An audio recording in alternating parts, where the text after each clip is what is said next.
My ex accidentally got a woman pregnant, and I am kind of glad about it. My ex is an absolutely horny MF.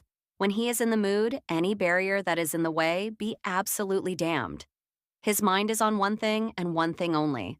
It's to the point where I fully believe there is some mental illness that exists that he has around sex. It physically pained him if I ever turned him down. He would accept my answer, but he needed to leave immediately and would need to go on a long run at full sprint afterwards. We had a treadmill, so I knew where he was. I had to lie to him that I wasn't on birth control.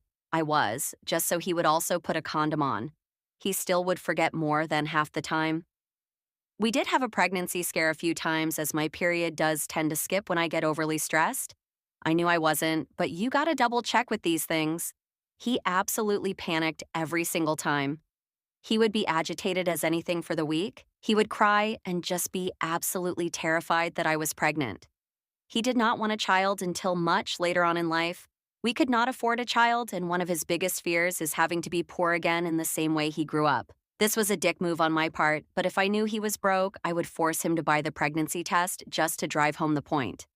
He would be counting his coins out and had to sell a game for the cash. Despite all of this, he would never learn his lesson. He would never stop and think. I ended things with him for obvious reasons. But now, a few years later, he got this woman pregnant. I somewhat know her, she is a bit messy, and they aren't dating. He really isn't happy with the situation or doing well at the minute either. I do feel bad for both of them, as the baby was a surprise. I mostly feel bad for the baby, though. It's still early days, and we aren't Americans, so they do have a few options in front of them, luckily. But I am kind of glad it finally happened to him. The consequences of his actions, catching up after all these years. He needed to learn.